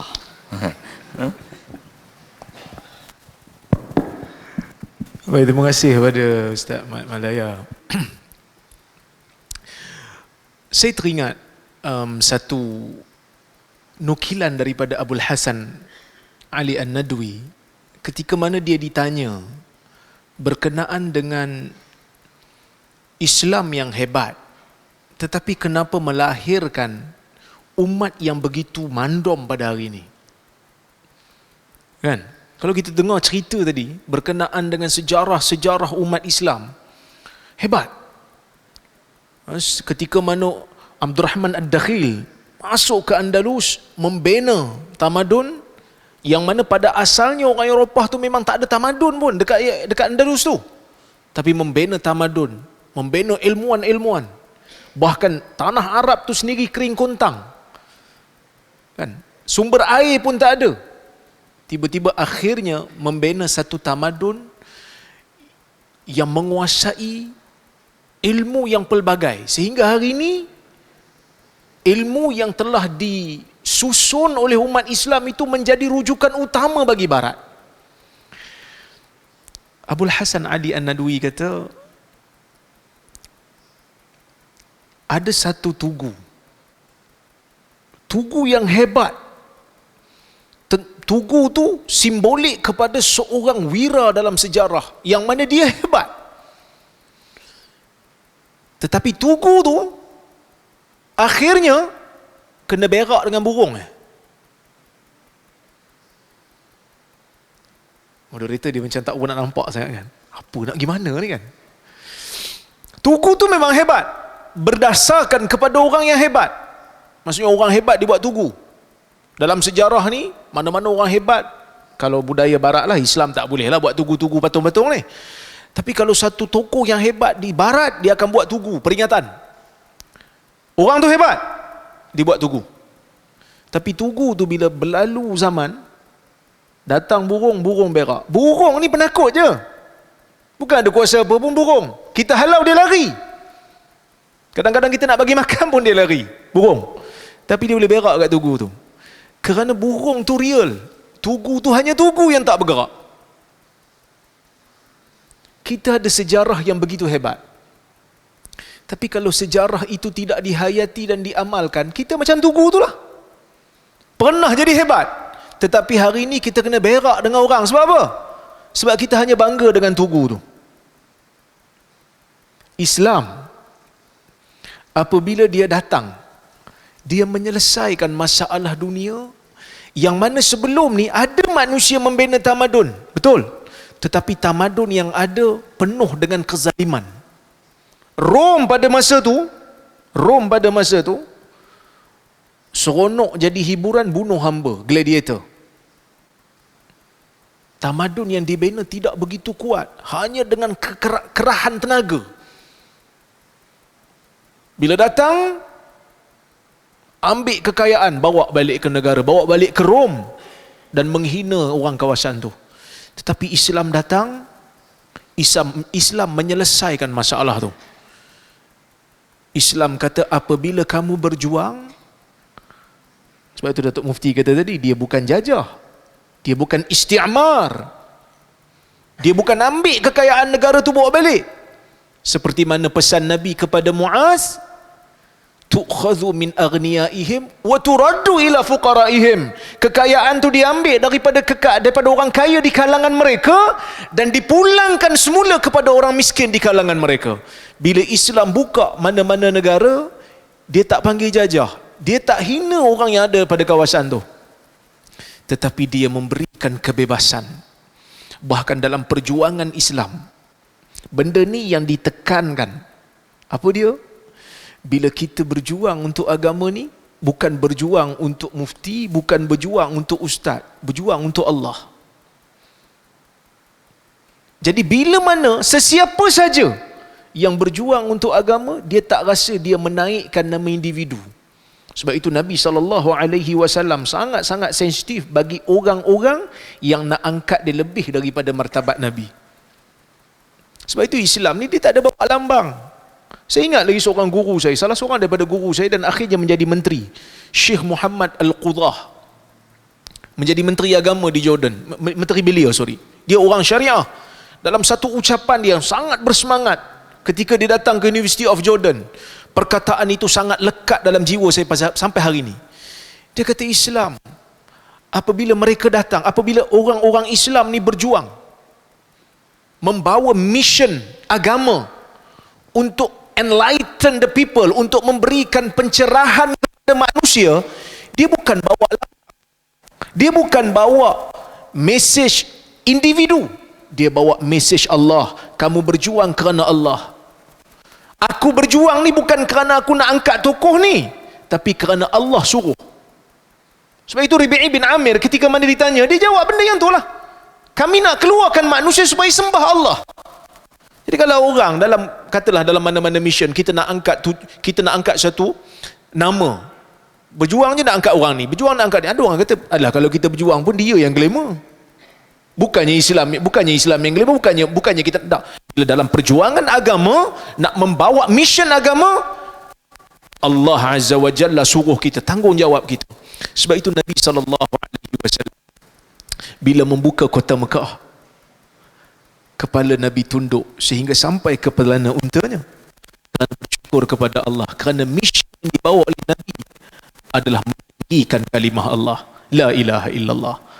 Sebab itu Allah Subhanahu wa taala sebut di dalam Al-Quran, idza jaa nasrullahi wal fath wa ra'aitan nasa yadkhuluna fi dinillahi afwaja fasabbih bihamdi rabbika wastaghfir innahu kana tawwaba.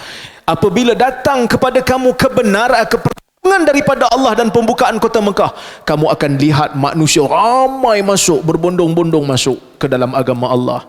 Fasabbih bihamdi rabbika wastaghfir. Masa tu kamu bertasbihlah dengan pujian Tuhan, dengan memberikan pujian kepada Tuhan, kerana kemenangan itu datang daripada Tuhan, dan mission yang kamu bawa, mission Tuhan, bukannya mission mana-mana individu, bukan lambang mana-mana orang, tidak, lambang Islam. Sebab itu dia kata, Syekh Muhammad Al-Qudah kata, Abu Bakar tidak pernah memerintahkan mana-mana orang untuk buat tugu dia. Umar juga tidak memerintahkan mana-mana orang untuk buat bangunan demi memperingati dia. Kerana perjuangan, dia nak suruh berhenti dah tu. Kerana perjuangan mereka bukan perjuangan individu, tetapi perjuangan mereka adalah perjuangan agama. Dan dalam syariat Islam, kita nak bawa benda ni lah. Sebab itu dalam salat kita mulakan dengan Allahu Akbar. Aku salat kerana aku nak membesarkan Allah. Walaupun aku tak faham kenapa aku kena rukuk sekali, sujud 2 kali dalam satu rakaat. Sebab tu masa kita melontar pun Bismillahi Allahu Akbar, dengan nama Allah, Allah Maha Besar. Aku tak faham kenapa aku melontar. Ya, saya faham. Masa zaman Nabi Ibrahim dia lontar syaitan, tapi syaitan tak ada dah kat situ. Jadi tak payahlah baling kayu ke baling payung dulu masa saya haji kali pertama kan. Tiba-tiba kayu terbang, kayu inci besar terbang sampai kena kepala Arab. Dia kata, "Ihnamu syaitan ya jemaah." Kami bukan syaitan wahai jemaah. Kalau orang tak faham, belajar falsafah haji tu sikit-sikit, jadi dia ingat dia baling syaitan, terkena orang depan, berdarah kepala. Baling payung, baling batu, orang suruh baling batu kecil-kecil ni, dia baling batu-bata tu. Kita bukan baling syaitan, tapi Allah suruh kita baling. Dan kita tidak faham apa sebab yang pasti kenapa Allah Ta'ala suruh kita baling. Tetapi kita baling kerana kita kata Allahu Akbar, Allah Maha Besar, Allah suruh aku buat, maka aku buat kerana aku nak membesarkan Allah Azza wa Jal. Tuan-tuan dan puan-puan rahmati Allah sekalian, majunya golongan barat pada hari ini kerana mereka meninggalkan sebahagian daripada apa yang diajar oleh padri di zaman pertengahan, di zaman gelap. Jadi orang Islam, dia sangka bila nak maju kena tinggalkan agama. Kan? Renaissance umpamanya kan. Sekularism membersihkan ataupun memisahkan politik, keduniaan, sains daripada biblical knowledge, daripada ilmu-ilmu Bible. So dia rasa dia buktikan dengan mengasingkan diri daripada gereja pada zaman pertengahan, mereka berjaya membina tamadun. Jadi orang Islam pun ingat benda samalah. Bila nak maju, bila nak berjaya, tinggal agama, ikut jadi sekular juga. Sedangkan bagi saya tak betul. Kerana nature kita tidak memusuhi sains. Maka sebab itu Nabi beri pesanan, la tattabi'unna sunanal ladzina min qablikum shibran bi shibrin wa dhira'an bi dhira'in. Kita akan ikut cara orang sebelum kita, sehasta demi sejengkal demi sejengkal, sehasta demi sehasta, iaitu golongan al-Yahud wan Nasara ya Rasulullah. Adakah mereka itu golongan Yahudi ya Rasulullah, Nasara, Yahudi dan Nasara ya Rasulullah? Nabi kita fahaman, siapa lagi? Kita sangka dengan meninggalkan ajaran agama Islam kita boleh jadi maju, tetapi kita menjadi umat yang imitating, menjadi umat yang peniru. Orang yang meniru ni sampai bila pun dia tak akan jadi pandai, sebab dia meniru, kan? Bukan bermakna tak boleh ambil langsung benda yang baik. Dalam hadis pun Nabi bila dapat tahu raja-raja di sekeliling tanah Arab tidak akan membaca surat melainkan setelah dicop dengan cop mohor daripada cincinnya, Nabi pun ambil cop mohor tu, menunjukkan benda-benda yang baik tu boleh ambil, tetapi bukan mengambil semuanya. Bukan mengambil semuanya. Kita perlu membina. Kita tengok balik turas Islam, kita tengok balik apa benda yang Allah suruh kita buat. Jadi bila kita meniru, selama-lamanya kita akan jadi umat yang mengikut. Nabi SAW ketika mana berjanji kepada para sahabat yang seperti mana yang Datuk Mufti sebut tadi, akan membuka kota Parsi kepada Suraqah, Nabi tak ikut tata cara Rom dalam segenap perkara. Kita juga kena buat benda yang sama, iaitu dengan kita kembali semula kepada agama. Kita lihat balik, tengok balik, buang keta'asuban. Ketahuilah apa saja yang kita lakukan sebenarnya itu adalah tuntutan daripada Allah, bukan kita nak memenangkan sesiapa individu yang ada dalam dunia ni. Dan kita umat Islam ni jadi lemah antaranya jugalah disebabkan oleh kerana kita tinggalkan tanggungjawab kita lah, yang mana tanggungjawab kita ni untuk imarahkan dunia. Dalam bab agama ni sebenarnya dari sudut akidah dan ibadah dah settle dah sepatutnya, kan? Tapi masalah kita dalam bab ibadah ni kita invent macam-macam. Kita duk reka macam-macam, ibadat macam-macam duk reka, kan? Viral jugalah iklan baru masa PKP ni, kan? Baca Quran berapa juzuk di Mekah, ada bayar sekian-sekian. Begitu hebat dalam ibadat kita buat benda-benda baru, sedangkan benda tu tak dituntut. Sebab tu Dato' Yusof Al-Qaradawi kata, yang jadi lemah orang Islam ni, jadi mundur orang Islam ni sebab agama suruh fikir macam mana nak makmurkan dunia. Bab ibadat tu benda yang dah settle, kita buat saja apa yang Nabi tunjuk, tapi kita duk buat benda baru dalam agama sampai kita, kan, kemampuan otak kita terhad.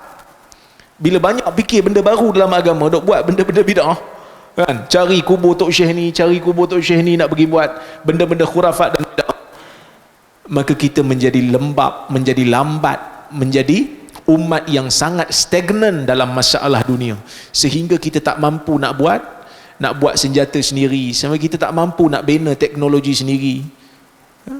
Tuan-tuan, kadang-kadang kita pun rasa malu. Cuba tengok apa yang ada pada kita.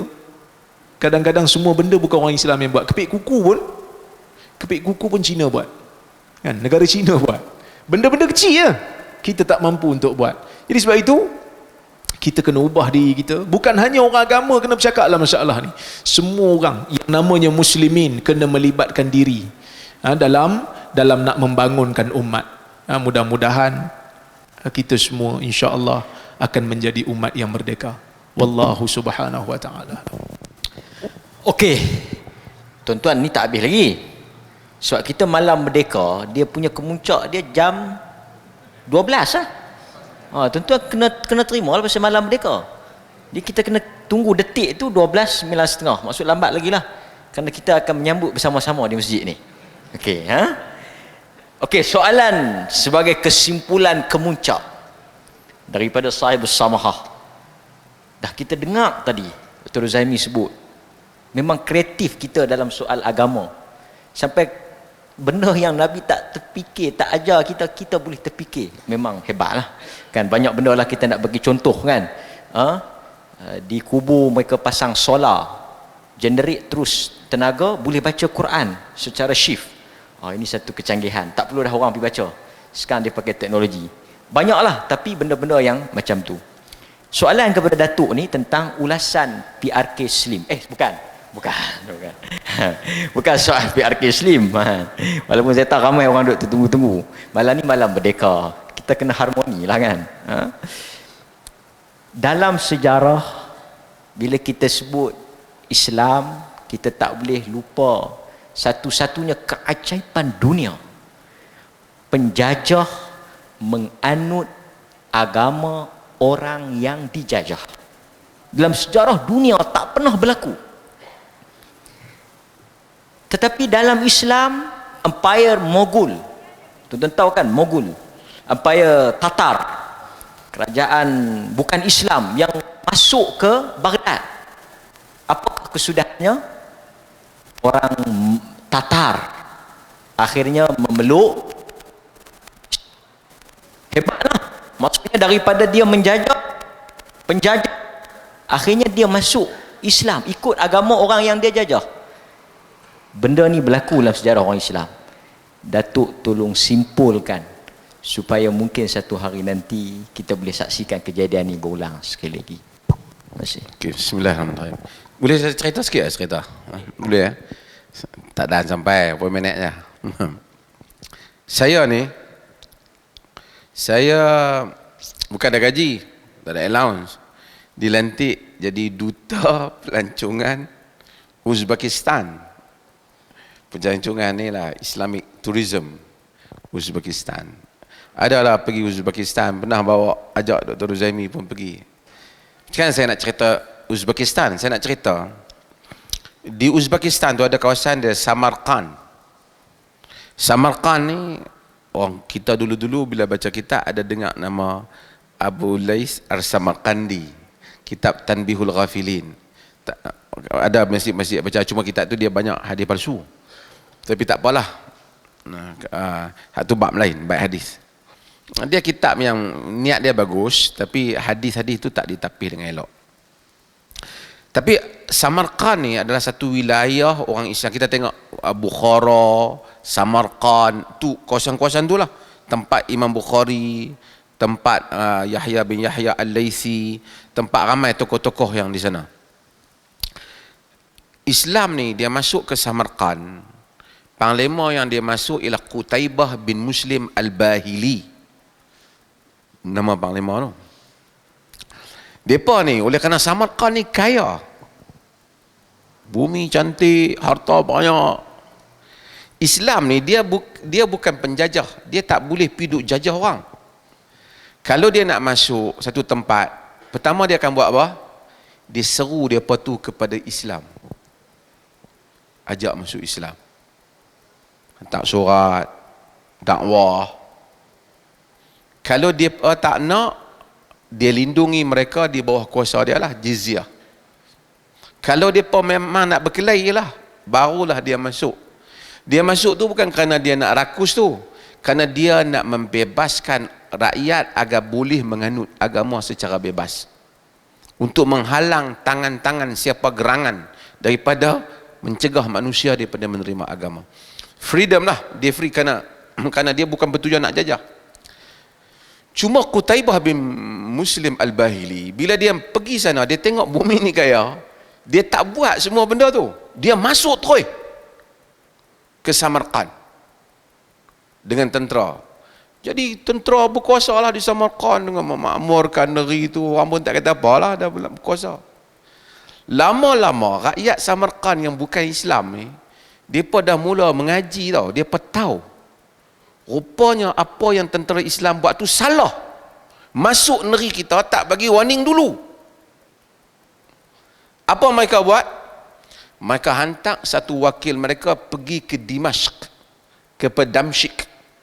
Khalifah ketika itu ialah Umar bin Abdul Aziz. Bila sampai di sana pergi kat masjid. Zaman dulu bukan send location, tak ada lah. Kan? Mana ada, sampai jauh bayang kono daripada Uzbek nak sampai Syria tu. berapa bulan. Sampai di sana dia pun masuk masjid nak terkenal orang, nak cari mana rumah khalifah. Lain kali dia tu tak ada nak jumpa khalifah, kena orang duk terang Islam, pi masuk Islam dulu hak wakil tu. Masuk Islam. Ni nak respon soalan anda lah. Sekali nak pergi soalan tu. Boleh? Ni sikit. Okay. Dia masuk Islam, lepas pada tu dia ingatlah dia bawa surat ni. Surat ni daripada pembesar Samarkand. Nak hantar. Mana rumah khalifah? Dia tunjuk tu ada rumah tu. Rumah daripada tanah tu. Rumah biasa. Umar bin Abdul Aziz. Dan berbagai riwayat. Sebagai riwayat kata, dia pergi rumah Umar bin Abdul Aziz tu, tengok ada anak Umar bin Abdul Aziz tu bergaduh dengan satu anak yatim. Anak yatim tu pukul kepala anak Umar bin Abdul Aziz ni. Umar bin Abdul Aziz bagi apple ke anak tu. Sebahagian kata terus dia pergi, dia ketuk, isteri dia buka. Keluar Umar bin Abdul Aziz, tanya dia daripada mana? Dia Samarkand. Dia kata dia dah ceritalah dia masuk Islam, tapi dia bawa surat ni, pembesar Samarkand ni komplain tak ikut peraturan. Masuk. Umar bin Abdul Aziz tulis kau tu baris ya, minta qadi besar supaya buat majlis qada, buat majlis mahkamah kan kes ni. Qadi ketika itu Sulaiman bin Jumai' Al-Hadil Al-Baji, kalau tak silap saya zaman tu. Okey. Tak apalah, dia pun bawa surat skipping balik. Dia kata dalam perjalanan dia tu dah ada Islam, sampai kat kampung tu hak mana Islam, dia semayang kat masjid tu, berjalan. Dia lain daripada dia, masa dia nak datang tu. Sampai sana dia pun cinta lah pada Islam, tapi dia dah amanah dia dah. Dia pergi jumpa pembesar yang bukan Islam Samarkand. Ni dia khalifah tulis, tegakkan majlis qada, buat mahkamah. Qadi Al-Baji, Jumai' Al-Hadir Al-Baji, panggil semua. Panggil ni ketua-ketua tentera.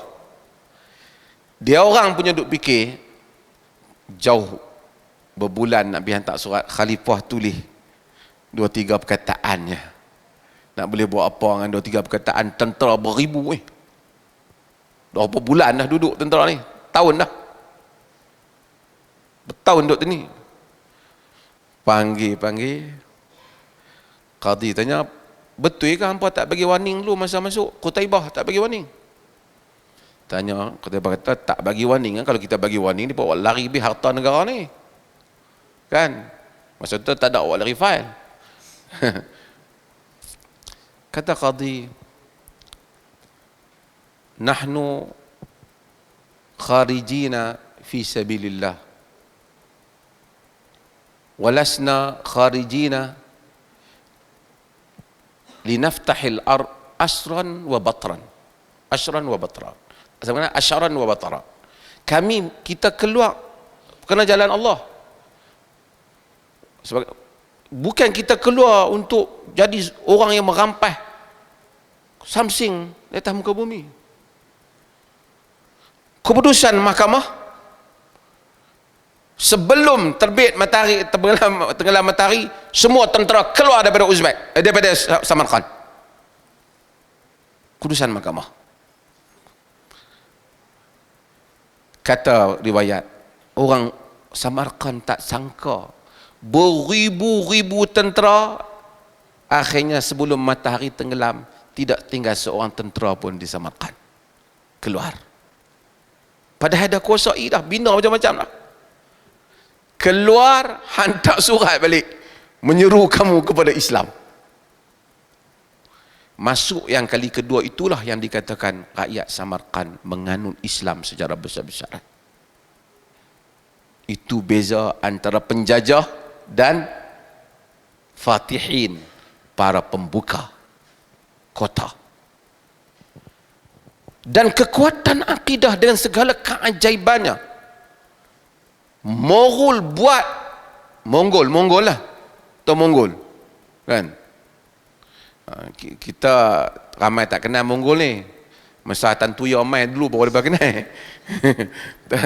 Sebutlah kan. Tapi Monggol ni, bangsa Monggol ni satu bangsa yang kita tahu apa dah? Kublai Khan, Genghis Khan, Kan ada filem Kublai Khan, tengok.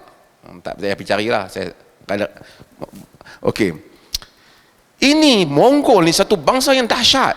Orang kata dia tak pandai apa, tapi saya tak tahulah. Kita kena tengok pada perspektif yang berbeza-beza tentang latar Mongol ni. Habis dia punggah Darul Hikmah tu, Kutuk Khanah Baghdad tu. Dia tuang buku-buku tu. Dia musnahkan buku-buku yang begitu banyak. Kerana orang Islam lemah bertelagah antara satu sama lain. Dua ilat. Negara-negara kecil dibuka. Daripada empire besar, jadi negara-negara kecil. Sehingga Mongol dapat menguasai. Tapi ulama-ulama Islam, Mongol masuk ke Baghdad. Dikatakan Mongol bunuh ni, sejarah exaggerate ke, saya tak pastilah. Buku sejarah kata mayat yang Mongol bunuh di Baghdad bau di Damsyik. Mungkin tak seperti itulah, tapi nak ceritanya busuk. Ramai orang Islam dia bunuh Mongol. Jumpa dia bunuh. Sehingga sebahagian penafsir seperti Said Qutb kata Mongol itulah Ya'juj dan Ma'juj yang Nabi kata tu.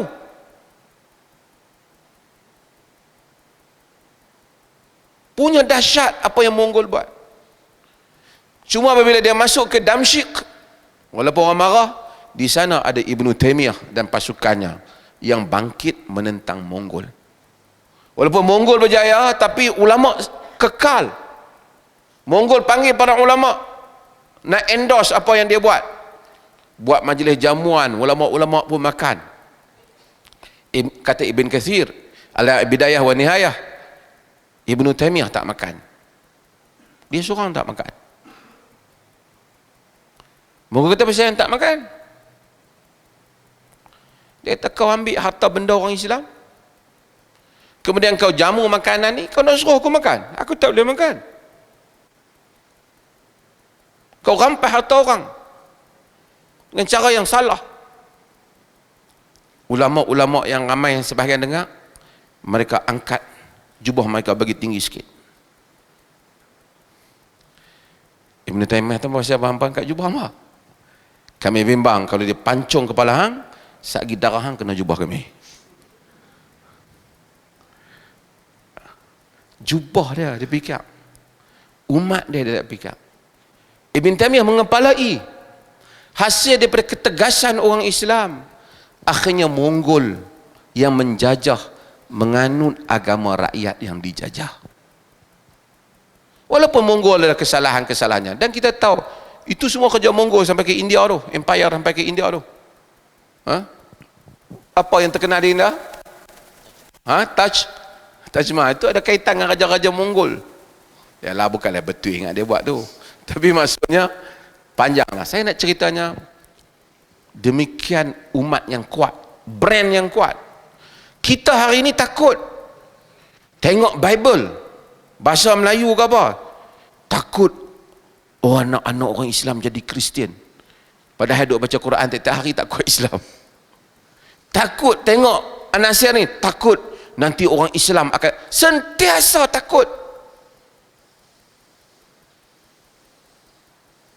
Sedangkan dalam sejarah orang Islam dijajah, tapi akhirnya mereka kembali. Indonesia berapa lama Belanda jajah dah? Berapa lama? Hampir 600 tahun ingat Belanda menjajah Indonesia sebelum Jepun masuk. Adalah pengaruh Belanda, tapi akidah orang Indonesia tak berubah. Ada yang berubah lah, dia kata kelemahan-kelemahan mereka dijajah. Orang khurafat. Kalau tengok kepada filem silat Indonesia tu, semua meletup bukit-bukit ni. Macam Kung Fu Cina lah, minta maaf lah, bukan kata kat Indonesia saja kan. Terbang daripada bukit ke bukit. British pergi baling ganja ya, dalam perangan Cina. Peperangan Candu, tahu dalam sejarah, yang menumpaskan China dengan Empire British. Tapi ini adalah kekuatan umat, dan kekuatan kita ni patutnya kita kukuh dan teguhkan kekuatan ini. Itu pentingnya kuliah-kuliah yang berkualiti, penegakan pemikiran yang kualiti, perbahasan yang mantap. Jangan duk main masjid, mengaji kuliah, nak teka ustaz. Bukan dia tanya hari ni perbahasan ilmiah apa. Abang hari ni ustaz buat lawak apa? Jangan tanya yang tu. Dia bukan nak pergi dengar kuliah, nak pergi dengar lawak. Tak salah lah lawak tu sekali-sekala nak bagi hilang mengantuk. Tetapi umat yang kuat ialah umat yang kuat latarnya, kuat fikrahnya, kuat pemikirannya, kuat kesarjanaannya. Sebodoh-bodoh umat Islam, dia tidak tewas dengan sebijak-bijak pendeta-pendeta, pendakwah-pendakwah agama lain. Dan ini penting dalam membina identiti dan jati diri umat. Terima kasih banyak saudara pengurusi, terima kasih banyak tuan-tuan semua. Kami ni kira ramai bercuti lah juga Penang ni kan. Mudah-mudahan dirahmati. Sekian, wassalamualaikum warahmatullahi wabarakatuh. Alhamdulillah, selesailah kesimpulan yang saya rasa satu wasiat penting kepada seluruh penduduk Pulau Pinang dan seluruh rakyat Malaysia amnya. Kita ada kekuatan, cuma kekuatan itu perlulah diterjemahkan, dan tuan-tuan hendaklah bersedia daripada sekarang, kerana kekuatan itu akan tiba pada bila-bila masa, terutama saya mendengar dalam masa yang terdekat. Wallahu ta'ala a'lam. Sallallahu ala nabiyyina Muhammad. Assalamualaikum warahmatullahi wabarakatuh.